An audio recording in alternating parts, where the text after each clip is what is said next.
27, 28 తారీఖుల్లో మరి మహానాడు ప్రతి సంవత్సరం 27, 28, 29 జరిగేది.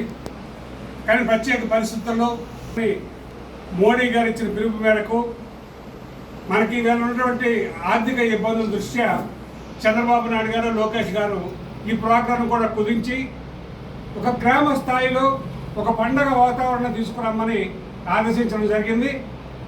క్యాబినెట్ అక్కడ పార్టీ ఆఫీసు, మెయిన్ పార్టీ ఆఫీసులో పాలిట్ బ్యూరో కూర్చొని మనకి క్లస్టర్ యూనిట్ మరి విభాగం ఉంది.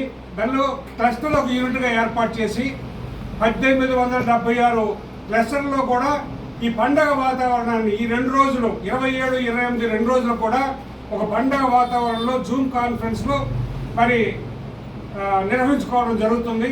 ఇది కొత్త పరిణామం.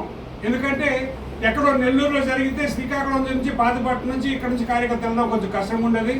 కానీ ఇప్పుడు ఇక్కడ మహానాడు జరుగుతుంది. మన పాతిపట్నం నియోజకవర్గంలో 12 దగ్గరలు జరుగుతుంది.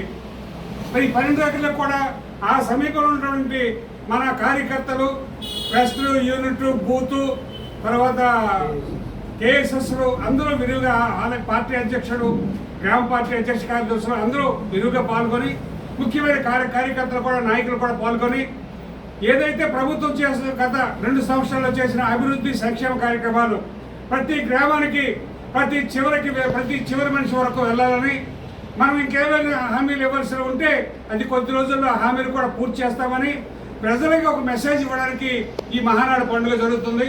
ఈ మహానాడు పండుగలో మరి చంద్రబాబు నాయుడు గారు కానీ, లోకేష్ గారు కానీ, మిగతా పాలిట్ బ్యూరో సభ్యులందరూ పాల్గొంటున్నారు. అలాగే మన క్లస్టర్ల పరిధిలో మనం కూడా కూర్చొని వాళ్ళు ఏంటి చెప్తారు, రాష్ట్రాన్ని ముందుకు తీసుకెళ్ళడానికి ప్రణాళికలు ఏంటి, ఏ విధంగా ముందుకు తీసుకెళ్తారనే విషయాన్ని కూడా వాళ్ళు చెప్తారు. అవి మనం గ్రామాల్లో కూడా తీసుకుని చెప్పాల్సిన బాధ్యత మనందరికీ ఉంది. కాబట్టి మనందరూ కూడా పాతిపట్నం నియోజకవర్గంలో ఉన్న 12 క్లస్టర్లలో కూడా ఉన్నటువంటి కార్యకర్తలు, నాయకులు అందరూ కూడా ఇటున్నాయి.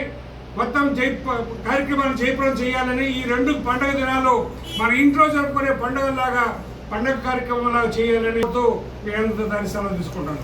జై తెలుగుదేశం.